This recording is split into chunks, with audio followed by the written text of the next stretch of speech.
Welcome back. You're watching Credlin. As I mentioned at the top of the show on Sunday, I had the privilege of attending the Ukrainian Cathedral in Melbourne with my husband Brian, former Prime Minister Tony Abbott, and AFL legend Kevin Sheedy. At the same time in Sydney, the Prime Minister attended a similar service at St Andrew's Ukrainian Church in Lidcombe. That service was run by the Very Reverend Father Simon Shkree. I'm pleased to say Father Simon joins me now on Credlin. Father Simon, thank you for your time. I really appreciate it. I know you're pulled from pillar to post at the moment. How difficult have been the last few days for the Ukrainian Australian community here? They've been extraordinarily difficult. Our people are in shock. Our people are suffering from a great sense of hopelessness and a great sense of bewilderment. They really don't know what to do. So they turn to God in prayer, they turn to each other for support, and they look towards government for assistance. You hosted the PM, as I said, at your church on Sunday. When I spoke to people after Mass in Melbourne, incredibly proud, a lot of weepy eyes, as you can imagine. They said they want the message me to take back through the media is that they want the West to step up, to help Ukraine stand up to Putin. Can we do more? I think there is always more than can be done. It's incredibly difficult for a country like Australia, being so far away and to commit certain things. But what we heard from the Prime Minister yesterday was extraordinary. I believe the decision to send weaponry to Ukraine yesterday, that decision was made immediately after the conclusion of the Divine Liturgy.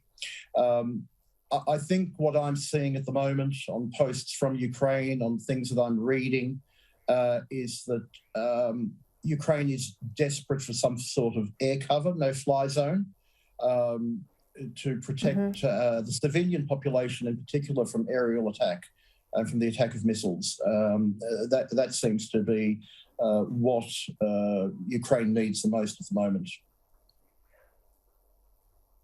Look, I was struck by images I saw over the weekend, the bravery of just ordinary people on the street, their willingness to take up arms to fight for freedom, those harrowing images of a destroyed bridge where we know a soldier who couldn't destroy the bridge and get out safely lost his life trying to stop the Russian advance.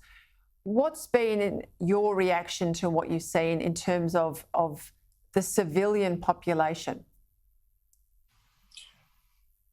It's been inspiring and extremely humbling to see how our Ukrainians, both young and old, are standing up and performing amazing acts of courage and love. I preached yesterday before a huge congregation, before the Prime Minister and other ministers, saying that Australia is covered in war memorials, and often we read the words, "Greater love hath no man," of course taken from the Gospels about laying down your life for another. And here we have young and old willing to defend their homeland. And this goes against everything Mr. Putin has tried to make out about Ukraine, that, a lot of the Russian soldiers think that they were sent there to liberate an oppressed people, and they're finding quite the opposite.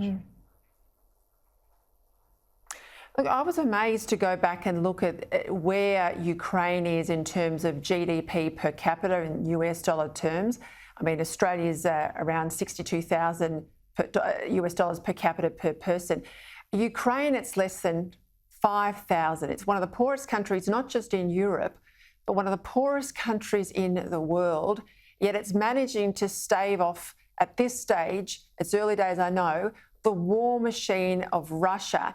This is why the financial support is so needed and the military support is so needed, isn't it? Correct. Ukraine has immense resources, but the greatest resource that Ukraine has are its people. Unfortunately, due to previous misadministration in previous years, a lot of people have left Ukraine. I think the population has decreased by 10 million since independence through immigration mainly to Europe. However, the people that are there are young, they're vibrant. On my last visit a number of years ago, there's a palpable joy in the large cities of Ukraine of a young country, still trying to shake off 70 years of Soviet rule.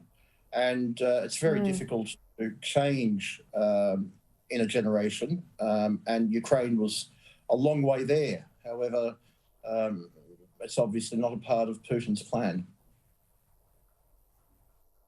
Well, you can see that taste of democracy is something that I want to lose. Father Simon, thank you for your time. All the best to your flock here in Australia, and we'll keep praying and speaking up for Ukraine here on Credlin. Thank you for your time.